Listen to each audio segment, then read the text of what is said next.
Hello, my name is Stephanie Elko Thomas, a fourth generation Rusyn American. This video is brought to you by the Carpatho-Rusyn Society. Enjoy!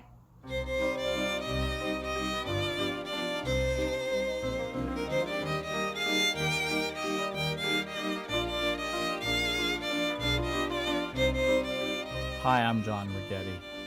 Few people have as rich a folk culture as the Carpatho-Rusyns of Eastern Europe. The Carpatho-Rusyns are a small stateless people, East Slavs, that live in the Carpathian Mountain chain of Eastern Europe that straddles the borders of Slovakia, Poland, Hungary, Romania, and Ukraine. These mountains are very isolated, and if you spend any time at all in them, you get a real sense as to how Rusyn superstition and Rusyn folk culture could develop.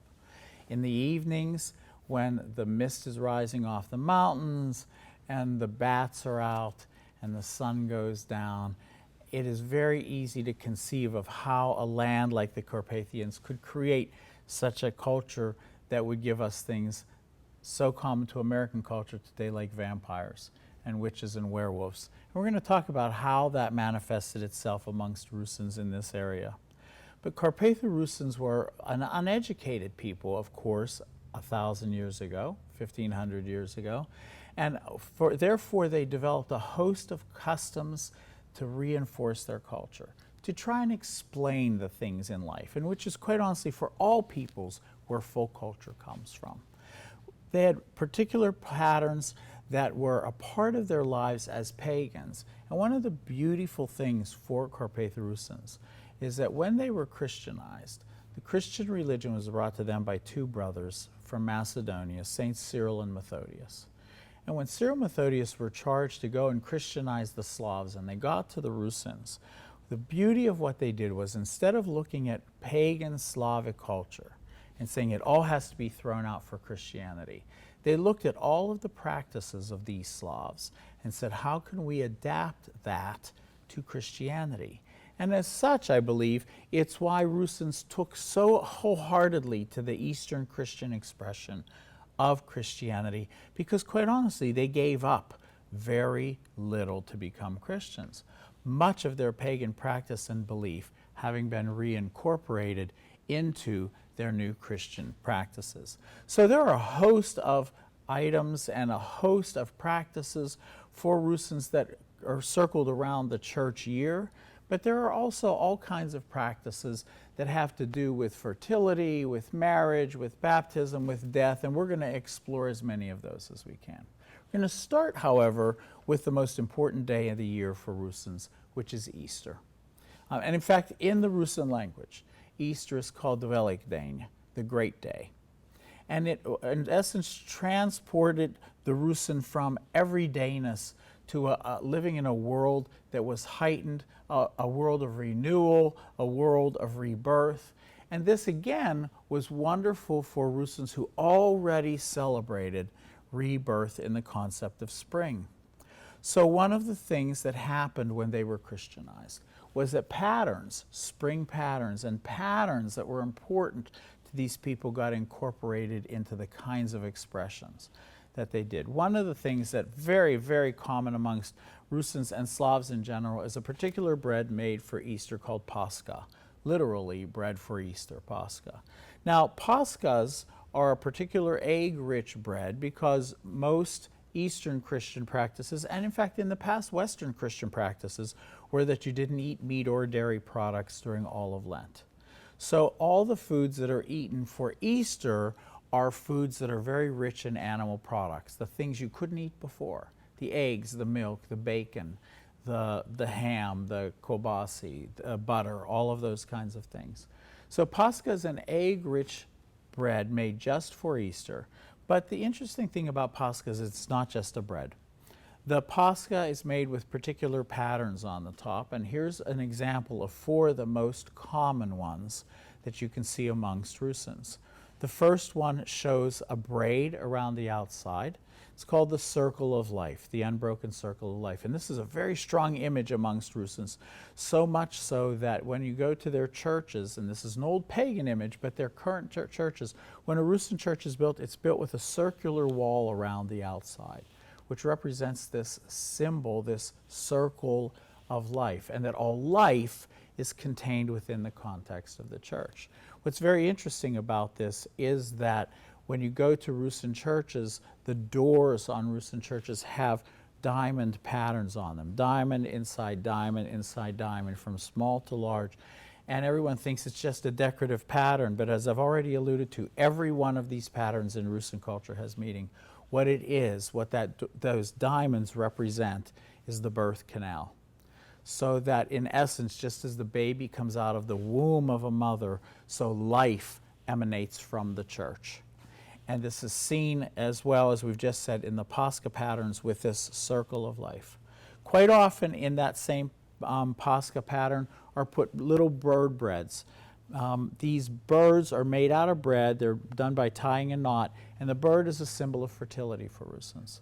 So if you were going to make a Paska, let's say for your daughter who was newly married that year, and you want her to be able to conceive, to have a child, then you would make her this Paska with a circle of life and with 2 bread birds in the middle, so that she would be assured fertility for that year. Another symbol that's very, very common for Rusyns is, you can see 2 of them here on the bottom, one a Lemkos style and the other a regular traditional style, but it's the curves and circles that represent spiders. Now right away everybody says, spiders, why spiders? For pagan Rusyns, and even to this day for Rusyns, the ultimate symbol of good luck is the spider. And in fact, many of you, if you grew up in a Rus household, will know you were always taught, don't kill a spider in the house. Amongst Rusyns for St. John's Day, if you go out and find a spider in the barn, it means that you're going to have a very fruitful year. Don't kill that spider. Those spiders are of great value. Now let's put this in a practical context. If you're Rusyns and you live like Rusyn ancestors lived, in log homes with thatched roofs, what do you have a lot of in your houses? Bugs, insects, right? Living in that thatch. What eats those bugs? Spiders do. So the spider becomes a very, very valuable part of your household in helping you to maintain it. In fact, so much so that when spiders would weave their webs in the corners of our homes or in the corners of our windows, you and I today, if we cut our finger, what do? We go and grab a Band-Aid. Well, what could Rusyn ancestors do to close that wound? They used to go to the corner where the spider webs were and lift the spider webs with their fingers and wrap that around the wound. And it was that spider web. Think about what the spider web does. It holds the wound closed. It sticks to itself. It's water resistant. Everything a modern Band-Aid is. But for Rusyn ancestors, it was the predecessor to that. So spiders, if you wanted to give a Paska to somebody who you wanted to have good luck for the year, you would put these spider patterns on. And these spider patterns evolved over time to the cross, which then becomes the cross of Christ, and you can see that in one of the other patterns here as well, with 4 dots representing the 4 evangelists. Now, we talked about Paska patterns. Something else for which Slavs and Rusyns especially are known are their Pysanky patterns. And Pysanky are the highly decorated Rusyn Easter eggs. There are so many different ways to do this, however. When people think of, in an American context, if they even know what Pysanky is, they think of either the teardrop form or the Kitska form where you got images drawn on there. But there are even older ancestral forms for Pysanky. Not surprisingly, if you've already thought about the beginning of this talk, Pysanky predates Christianity. And in fact, when we were pagans, we would decorate these eggs, and we would decorate them with beeswax and dyes and patterns. And these eggs were exchanged at spring as a symbol of new life. Because think about what the miracle an egg is if you're a simple, uneducated person, especially. It's dead. It's like a rock. And then one day life breaks out of it. And so these became symbols of renewal in life. You would exchange them. You would take them, and to this day, many people do take them to places like graves of their ancestors. You would put them at the bottom of the pagan gods' statues that were carved out of woods. And so again, Christian missionaries looked at these Pysanky and said, let's take these Pysanky that these people already make and let them become the symbols of the new birth of a risen Christ. Now this first one we're going to look at is called natural style. They're very easy to make and very few people make them in America anymore.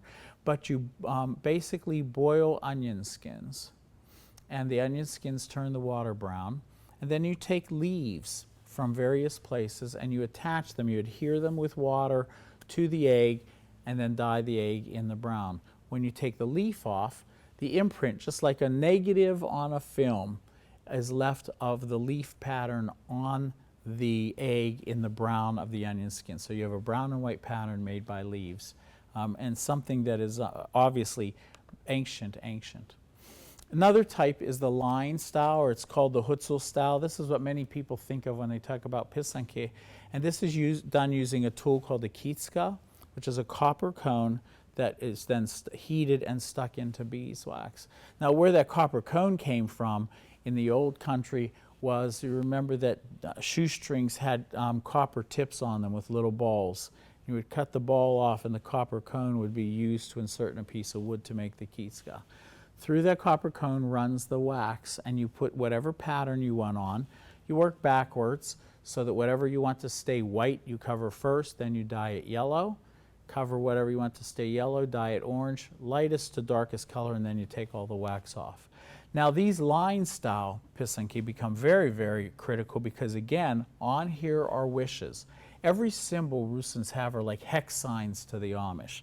So if you wanted somebody to have good luck, you would make what are called the nets, fisher nets, and you can see some of them on here of St. Peter, but what they actually are spider webs. So again, evoking the spider. Or you can see here on this one a deer, which is a symbol of abundance. Deer and horses, especially amongst the Hutzels, symbolize having more than enough. And so if you wanted people to have an abundant lifestyle, this is the kind of egg you would decorate for them. Now, there's another type called the Boyko style, rarely seen in the United States, so it once was very popular in Europe. And this one takes a great deal of patience. The egg is taken and completely covered with soft beeswax. And then small beads, small glass beads, similar to what we used to call Indian beads or love beads in America, if you can remember that, are pressed into the wax, one by one, end to end, until the entire egg is covered in some type of pattern with those beads. It takes literally hours and hours to do. There's also amongst Rusyns what is known as the teardrop style, very popular, or Lemko style. Teardrop style is done by taking a pin and dipping the head of the pin in wax. What was used, by the way, in the old country here were nails for horseshoes because they had flat heads. And you would take the nail, stick it in the wax, and you streak it quickly across the egg, which makes a teardrop pattern, and then you follow the same batiking process for color, and you take the wax off, and then the patterns are emanated in teardrops. There's a beautiful East European Slavic custom about where the teardrop Pysanky come from, and it is said that the Mother of God, Mary, went to appeal to Pilate for her son whenever he was to be crucified, and she took a dozen eggs with her to offer as a gift. And as she knelt before Pilate, she cried, and her tears dropped on the eggs and made these beautiful colored patterns. And it's from there that the Rusyns get the Lemko style Pysanky. Another very common type is called the scratch style. This is where you dye the egg one solid color. This is what you can see here. And then you take a pin and you scratch the pattern into the color so that the pattern is a scratched white pattern into a dark egg. Now, once all these eggs are made, they are more than just decoration. They serve multiple functions. You see that they're all to represent wishes. Not only do you give particular wishes to someone on Easter Sunday, but they carry certain messages to certain individuals, like this. Easter Sunday is a day when young people work very hard to meet one another, because in the Rusyn calendar in Eastern churches you can only get married on certain days of the year, and so you can only get married right after Easter until the next fast, the Peter and Paul fast. So you got to move quick. You only got about a month to do this. So young people use Easter as a way to express who they're interested in. A young girl will give her best Pysanky to a young man so that he understands that she's interested without her saying a word. Likewise, young girls will take Pysanky to the stream in the village on Easter Sunday, and they put it in the water and they follow it as it floats down the water, and where it eventually settles on the bank is the village or the direction from which her husband will come. So now it's got these predictive properties of finding a husband for you. Rusyns also make a particular food that's made only by Rusyns and Slovaks called Hrudka. Slovaks call it sirek. And Hrudka is an egg cheese made entirely of egg and milk, things that you couldn't use during the Lenten season. And different people flavor it in different ways. Some put sugar in it, some put cinnamon, some make crosses in the shape of make crosses out of cloves. But the Hrudka is an egg cheese that's made and eaten only on Easter, served cold. It's also a great way to teach patience to young people because you have to stir it and stir it and stir it for it to come to fruition. When Rusyns get together for Easter, they have the concept of blessing of baskets. And each Rusyn fills that basket with prescribed foods. We've already talked about some, the Paska bread, the Pysanky eggs, the Hrudka cheese, pork products, kielbasa, ham, cured bacon, butter, regular eggs, beets and horseradish, salt, all the essences of life. Now, a lot of people think that you took the basket to be blessed traditionally, and then you took the foods home to eat, which is what we now do now, particularly in the United States. But part of the reason that baskets were blessed on Easter was, again, the leftovers of an old pagan custom. And that was that you didn't go home to eat your Easter supper. You ate your Easter supper on the graves of your ancestors. And therefore, the entire day was spent combining the temporal world with those who have gone before us, that there was this unbroken spiritual bond, that in the resurrection of Christ, those in the graves and those outside the graves celebrated and feasted together. In fact, the very next Sunday after Easter is called St. Thomas Sunday for Rusyns, and there the priest and the parishioners go to all of the graves of the members and bless the graves, singing the hymn, Christ is risen from the dead, and placing pussy willows and decorated Pysanky on the graves as a symbol of the risen Christ and that the families will be together again. Following Easter, there's a period of 40 days. It's the Paschal season. Easter for Rusyns is not one day, it's 40 days. And Rusyns greet one another for that 40 days, not with, hi, how are you, but Christ is risen. Indeed, he is risen. There's no kneeling in church. The doors of the icon screen are open. The empty tomb is displayed, and the hymns are changed as if Easter goes on and on. At the end of those 40 days is the Feast of the Ascension, when Christ goes up into heaven.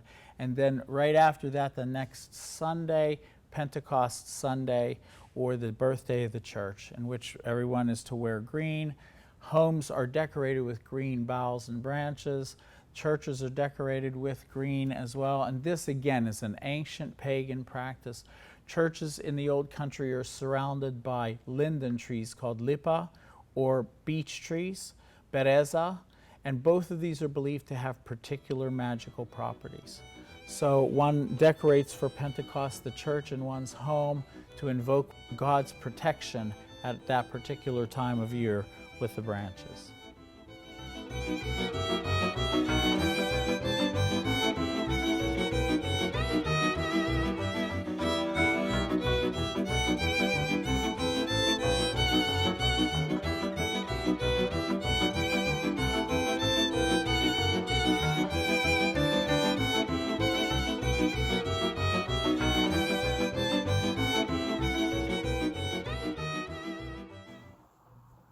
Hi everyone, thanks for watching our video brought to you by the Carpatho-Rusyn Society.